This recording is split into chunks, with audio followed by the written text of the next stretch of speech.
and welcome to this FPL Game Week 2 deal sheet video with me, Holly Shand. In this returning series, I've got a bumper episode for you where I look at 2 players in each position that you should buy, monitor and sell ahead of FPL Game Week 2. Let's get this one to 250 likes. Let's get into it.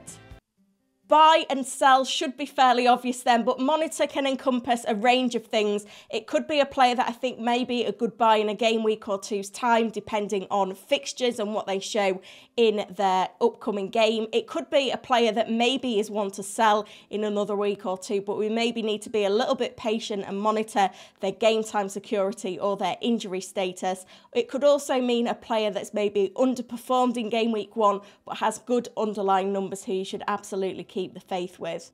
On the first pass through then, we're looking at defenders to buy, and Brighton's Purvis Estupiñán, the most owned defender in the game, highly justified that status in game week 1. Already has 100k new transfers in for game week 2. And he got an assist, but it could have been so much more in that game. Looking at his underlying numbers, he was top among defenders for touches in the box with 5. He was playing so wide as a left winger. 6 key passes ranked him first of all players. Also top for big chances created with 2. Highest expected assists of any player in the game with 1.02.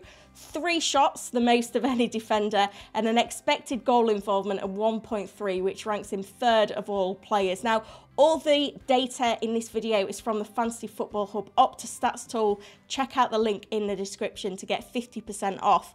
Couple of nice upcoming fixtures for Brighton as well. Wolves away in game week 2, followed by West Ham at home in game week 3. So long may those attacking returns continue. On to the monitor list then, and we've got Arsenal's Gabriel, the 3rd most owned defender in the game, seeing 100,000 transfers out for game week 2. He's the 5th most transferred out incidentally, but he's still in around a 3rd of teams. I'm personally regretting I didn't make the late move for Saliba when the news dropped that he could potentially be rotated in game week 1. He's the only player in my team that managed to blank on the weekend. I still think he may come good though. It was a tactical decision from Arteta to leave him out, but obviously he came on late in the game to shore things up, and with Timber now injured, Arsenal are going to have to reshake their back line ahead of game week 2. Arteta made it clear that he needed ball-playing defenders against Forest who would put up a block, and it could be when they travel to Crystal Palace away in game week 2 and host Fulham at home in game week 3. Gabriel will be more part of the tactical setup. Now, I think it's very difficult to sell him off that one performance, because before that he'd started 72 games in a row for Arsenal. That drop came out of absolutely nowhere. So I urge you just to monitor him for another game before making a decision, and hopefully going into game week 3, especially with 2 free transfers, you've got a lot more flexibility of where you can go in terms of a replacement. First defender on the sell list is Aston Villa's Tyrone Mings. Picked up a pretty nasty injury in game week 1. I doubt we're going to see him for a while. A huge loss for Aston Villa though, by the way, going into their congested period. They've got 2 more away fixtures before the international break, plus European qualifying. So Mings is a huge loss as the captain. We saw Pau Torres come on. Interesting to see he was benched for game week 1. Villa looked worse with him on the pitch, certainly trying to play a high line against Newcastle away. Did not work. So I'm a bit wary of Aston Villa for players now. I was wary going into the season, but this injury has just made it worse for them. Moving into the midfield then, and Mo Salah, the 4th most owned midfielder in the game in nearly a 3rd of teams, has seen 50,000 new owners already ahead of a home game against Bournemouth in game week 2. Now, he definitely passed the eye test against Chelsea in game week 1. Maybe not in terms of the underlying numbers, but he hit the woodwork in that game. Had a goal ruled out for offside, 3 shots. He looked really, really lively, and the assist that he produced for the Diaz goal was absolutely sublime. Now, one thing of concern was that he was substituted early on the 70-minute mark. We kind of expected him to be a 90-minute man, so that's something to keep an eye on. But Bournemouth at home in game week 2 is a plum home fixture, and he is a player that could maybe dislodge Haaland in the captaincy race. He's not going to be an easy player to fit in, but for some managers, he could be an obvious move. Now, the obvious move here is the selling of De Bruyne to fund Salah. Feel really disappointed for De Bruyne owners. I was surprised to see him start the game against Burnley, having played not many minutes in pre-season, and we've now seen a recurrence of that hamstring injury which saw him substituted in the Champions League final. So rotten luck for him and his owners. We felt confident having seen him on the team sheet with the early team leak for game week 1 to invest, but changed that position of weakness with the De Bruyne injury to a position of strength by replacing him with Salah, because it is going to be a key thing to bear in mind here. And his absence from the City team sheet could spell good news for some other assets from them, which I'll talk about in more detail later in this video.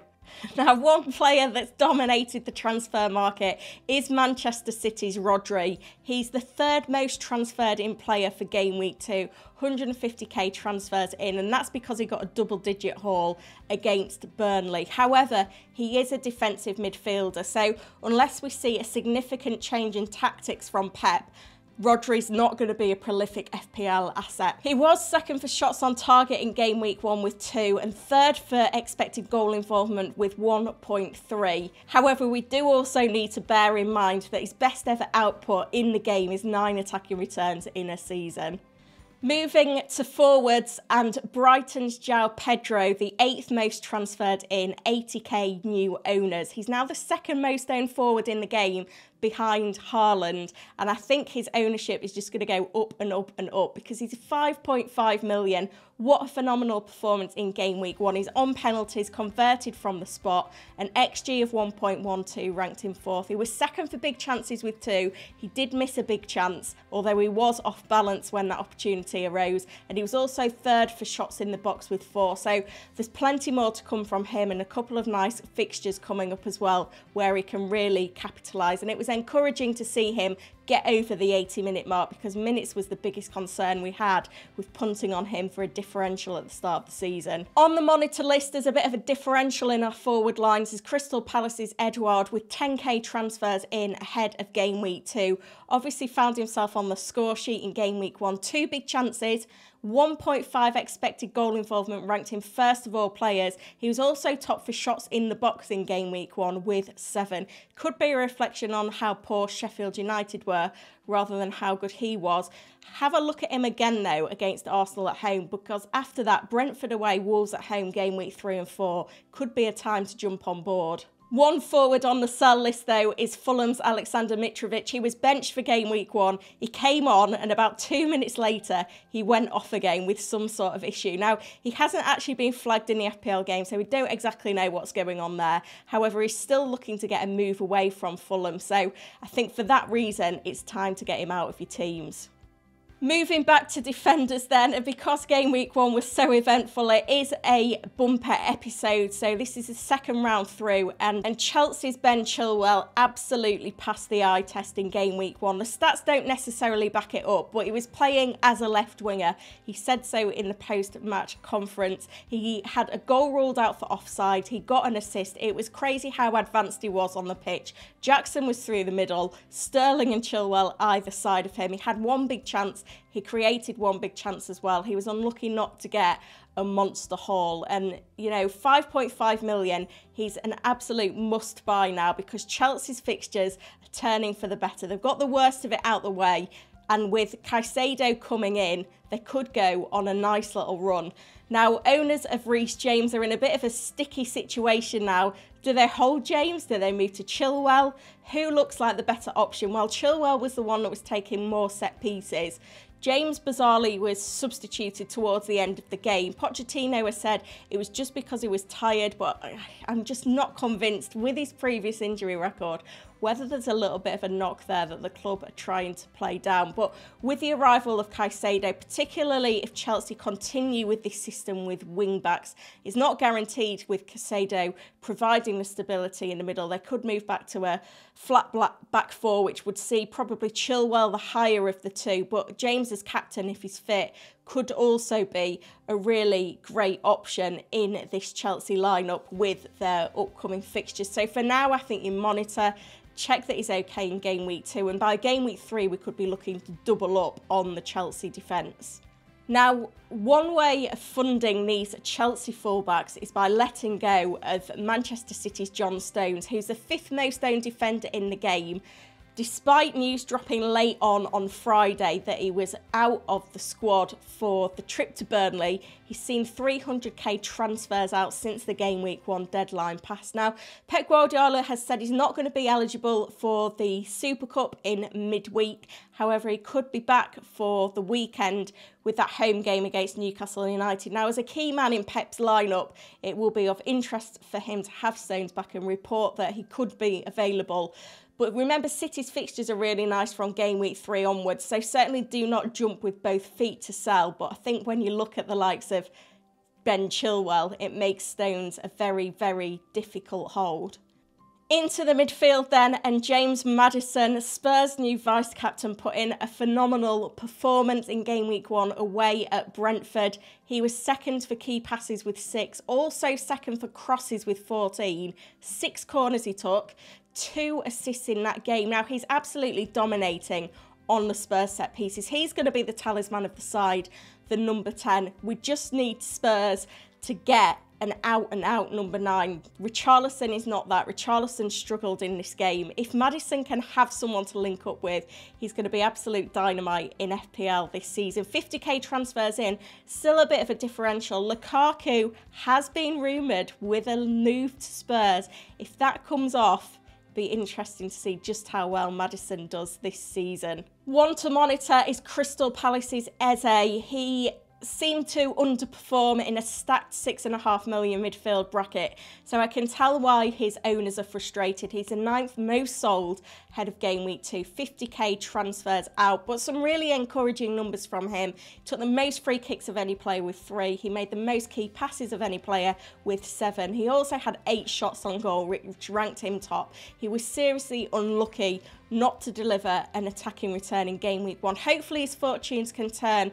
Game Week 2, Arsenal at home, then it's Brentford away and Wolves at home. The fixtures are nice for Palace, so if you picked Eze, you picked him for the right reasons. We saw all those signs of encouragement in Game Week 1, so I would keep the faith and hold him for now. In a week where so many midfielders delivered though, Trossard was benched for Arsenal yet again, and you know, Arteta played a strange formation with 5 attacking players. We had Nketiah, Havertz, Martinelli, Odegaard and Saka all on the pitch.